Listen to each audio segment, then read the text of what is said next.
Assalamualaikum warahmatullahi wabarakatuh. Om Swastiastu. Salam sejahtera bagi kita semua.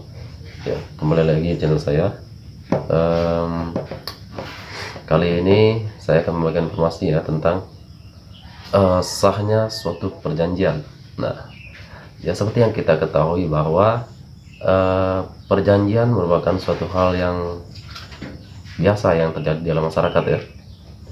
Nah, sebelum melakukan perjanjian, agar suatu perjanjian itu sah ya, atau agar perjanjian ini kuat di mata hukum.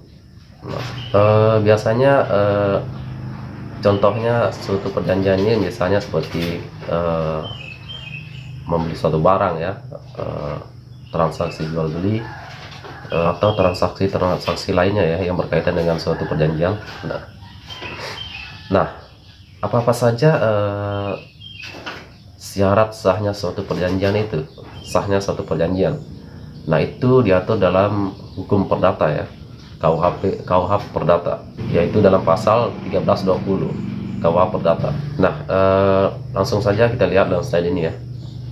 Nah, yang pertama itu adanya kata sepakat bagi mereka yang mengikat dirinya. Nah, terus yang kedua, kecakapan para pihak untuk membuat suatu perikatan, suatu hal tertentu. Yang ketiga ya. Terus yang keempat ini suatu sebab yang halal. Nah itu tadi menurut KUH Perdata ya, dalam pasal 1320.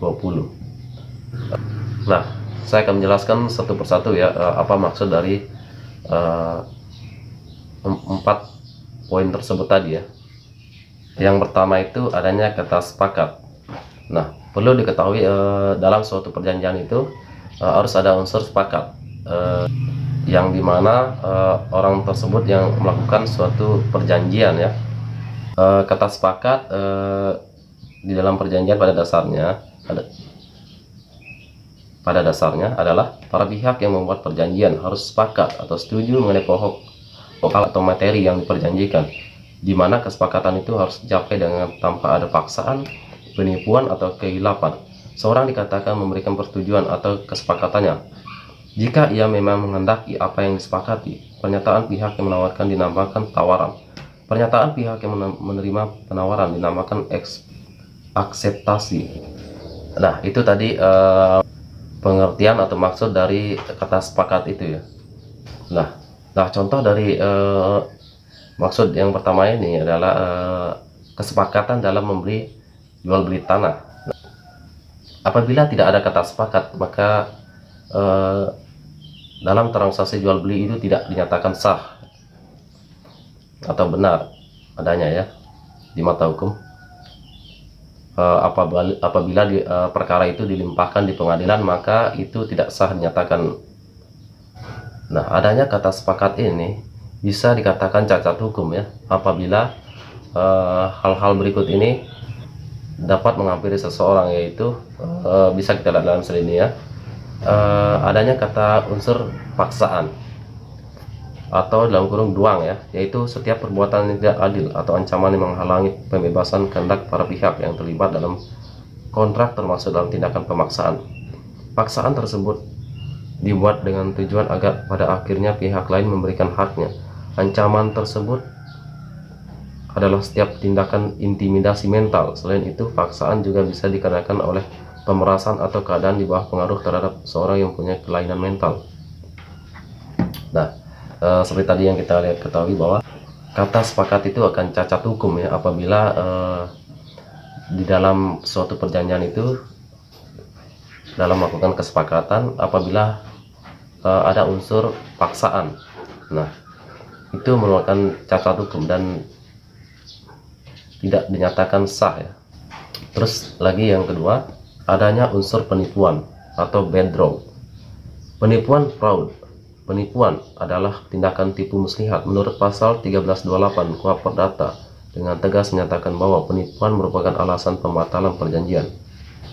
Dalam hal ada penipuan, pihak yang ditipu memang memberikan pernyataan yang sesuai dengan kehendaknya, tetapi kehendaknya itu karena adanya daya tipu sengaja diarahkan ke sesuatu yang bertentangan dengan kehendak yang sebenarnya.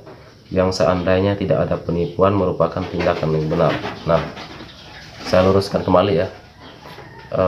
Apabila seorang melakukan kata kesepakatan di dalam suatu perjanjian ada unsur penipuan, itu bisa dikatakan cacat hukum, karena sesuai yang ia kendaki itu tidak sesuai ya, karena ia telah dibohongi agar melakukan suatu kesepakatan.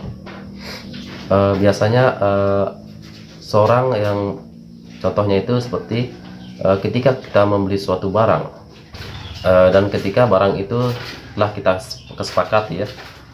Nah, contohnya itu ketika kita membeli suatu barang, misalnya ya,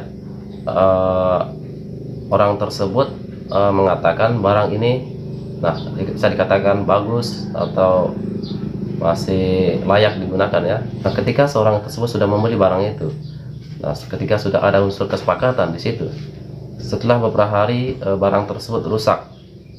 Nah, sesuai fakta yang terjadi di lapangan bahwa tidak sesuai harapan pembeli tersebut ya. Nah, pada akhirnya barang tersebut tidak layak digunakan.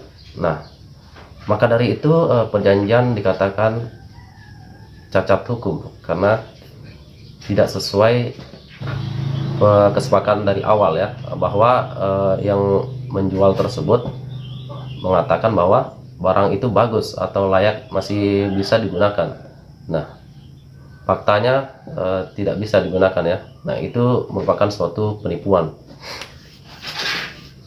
Maka dari itu kesepakatan itu tidak sah dan cacat hukum. Nah, itu suatu contoh ya. Nah, terus lagi kita lanjut lagi, bisa kita lihat di slide ini. Kesesatan atau kekeliruan dalam kurung dwelling. Dalam hal ini beberapa pihak memiliki persepsi yang salah terhadap objek atau subjek yang terhadap dalam perjanjian. Ada dua macam kekeliruan. Pertama, error in persona, yaitu kekeliruan pada orangnya. Misalnya sebuah perjanjian yang dibuat dengan artis terkenal, tetapi kemudian perjanjian tersebut dibuat dengan artis yang tidak terkenal hanya karena dia mempunyai nama yang sama. Nah, itu suatu contoh ya. Terus yang kedua, error in substantial, yaitu kekeliruan yang berkaitan dengan karakteristik suatu benda. Misalnya seorang yang membeli lukisan Basuki Abdullah, tetapi setelah sampai di rumah orang itu baru sadar bahwa lukisan yang dibelinya tidak ada lukisan tiruan dari Basuki Abdullah. Nah, itu merupakan suatu kesepakatan dalam jual beli barang yang dimana adanya unsur kekeliruan atau kesesatan. Terus kita lanjut lagi, bisa kita lihat slide ini. Penyalahgunaan keadaan atau dalam kurung misbruik van omstandigheden. Penyalahgunaan keadaan terjadi manakala seorang di dalam suatu perjanjian dipengaruhi oleh suatu hal yang menghalanginya untuk melakukan penilaian yang bebas dari pihak lainnya, sehingga ia tidak dapat mengambil putusan yang independen. Menekankan tersebut dapat dilakukan karena salah satu pihak memiliki kedudukan khusus. Nah, dalam kurung misalnya kedudukan yang dominan atau memiliki yang bersifat fidusiari dan konfidensi.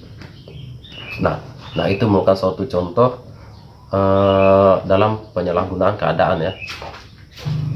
Nah, terus kita lanjut ya, lagi yang kedua ya, sah-sahnya suatu perjanjian itu. Yang kedua itu adanya kecakapan dalam melakukan perjanjian atau perikatan. Nah, dalam melakukan suatu perjanjian, seorang itu harus cakap. Di dalam pasal 1329 menyatakan bahwa seorang harus cakap dalam melakukan suatu perjanjian. Nah, kemudian ada beberapa dalam pasal 1330 seorang tidak bisa melakukan suatu atau membuat suatu perjanjian. Ada beberapa orang tidak bisa melakukan suatu perjanjian ya, atau dikatakan tidak cakap dalam melakukan suatu perjanjian. Itu dalam pasal KUH Perdata 1330. Itu yang pertama, orang yang belum dewasa. Nah langsung saja kita lihat dalam slide ini. Yang pertama itu orang yang belum dewasa. yang berdasar pasal 47 dan 50 Undang-Undang Nomor 1 Tahun 1974. Kedewasaan seorang ditentukan bahwa anak berada di bawah kekuasaan orang tua atau wali seorang sampai umur 18 tahun, yang berlaku baik bagi wanita maupun pria. Pasal 330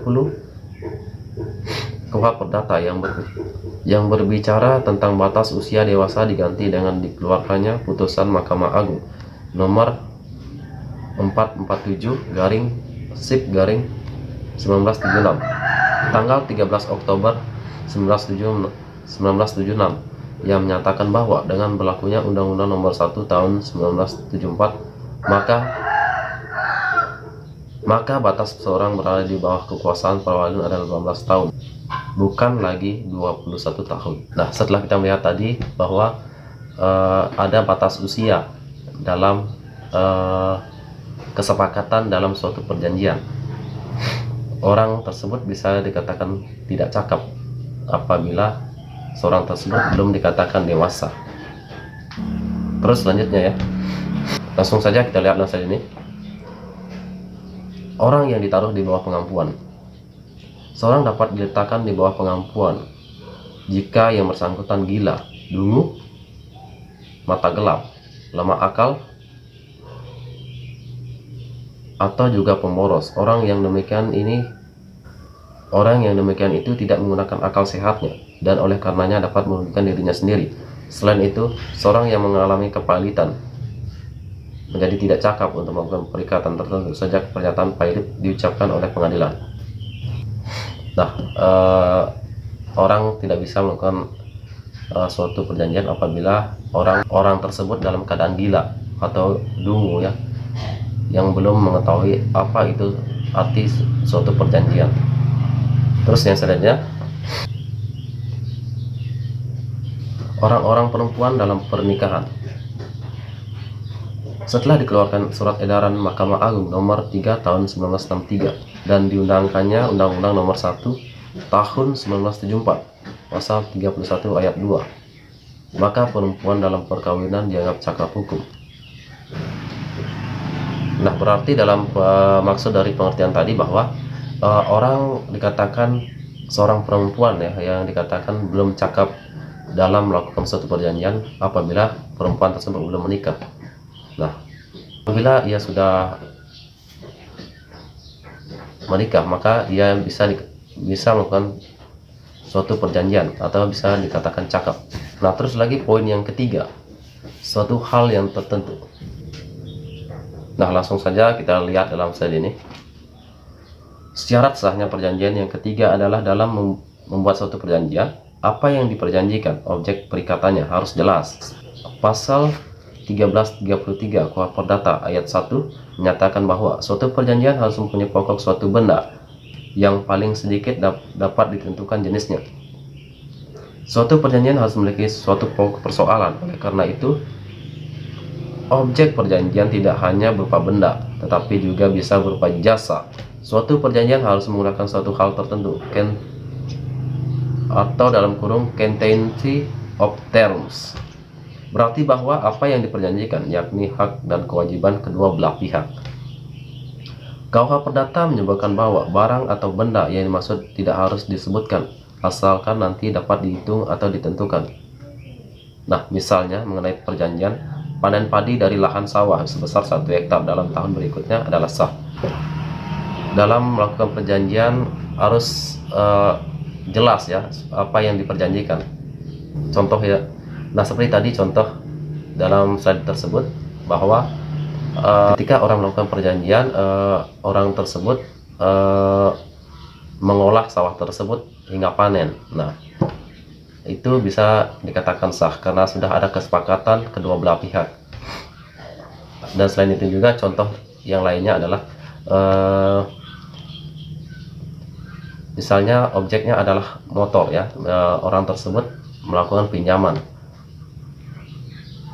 Ketika kedua pihak saling mengetahui, maka suatu perjanjian itu dinyatakan sah.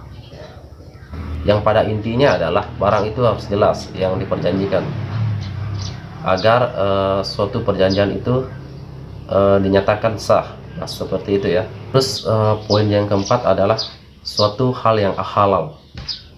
Langsung saja kita lihat dalam slide ini ya.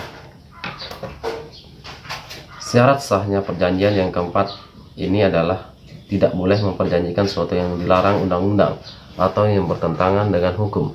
Nilai-nilai kesopanan atau ketertiban umum, contohnya melakukan perjanjian jual beli barang haram, narkotika, atau perjanjian perdagangan orang atau manusia dan sebagai perjanjian semacam ini dilarang dan tidak memenuhi syarat sah suatu perjanjian atau kontrak. Nah, ketika dalam melakukan perjanjian ada barang hal-hal atau barang tertentu yang bisa diperjualbelikan ya. Tidak semua barang bisa diperjanjikan atau sudah diatur oleh undang-undang dalam transaksi jual beli. Suatu hal yang terlarang adalah memperjualbelikan narkotika, memperjualbelikan manusia ya. Itu dilarang dalam undang-undang. Oleh sebab itu perjanjian tersebut tidak sah dan dinyatakan batal, dinyatakan tidak sah dan perlu ditindaklanjuti hal seperti itu ya. Nah, itulah contoh dari poin dari sahnya suatu perjanjian di dalam pasal 1320 KUH Perdata, agar teman-teman tidak bingung lagi melakukan suatu perjanjian, agar perjanjian itu tidak cacat hukum atau batal demi hukum. Maka syaratnya adalah 4 poin tersebut ya. Apabila keempat poin tersebut kita penuhi, maka dimanapun kita membawanya atau dibawa ke ranah hukum atau pengadilan, maka hukum itu dinyatakan sah dan bisa ditindaklanjuti. Nah, perlu disadari bahwa ketika melakukan suatu perjanjian harus usahakan barangnya itu jelas ya. Poin yang pertama itu adanya suatu kesepakatan agar kita tidak ditipu ya atau mudah dibohongi ketika kita melakukan suatu perjanjian.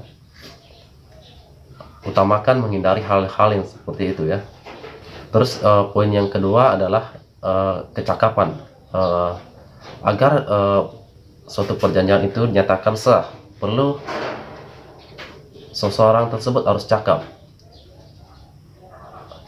Seorang tersebut harus orang tersebut sudah dewasa ya, atau orang tersebut berada di bawah umur 20 tahun ke atas agar bisa dinyatakan sah ya. Nah, terus yang poin yang ketiga intinya adalah suatu hal yang tertentu, yaitu barang itu harus jelas apa yang diperjanjikan agar perjanjian itu dinyatakan sah. Terus yang poin yang keempat adalah intinya adalah suatu sebab yang halal ya.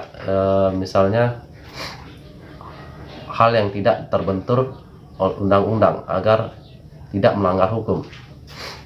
Misalnya tadi memperjualbeli narkoba itu sangat dilarang ya, atau memperdagangkan organ tubuh manusia biasanya itu diperjualbelikan, itu sangat dilarang oleh hukum.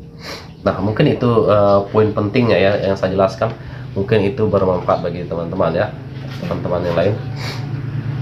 Mungkin ada kritikan dan saran atau ada pertanyaan, silahkan bertanya di kolom komentar ya. Silahkan like, komen, dan share juga ya, agar channel ini bisa berkembang. Mungkin itu cukup, sekian dari saya. Sekian dan terima kasih.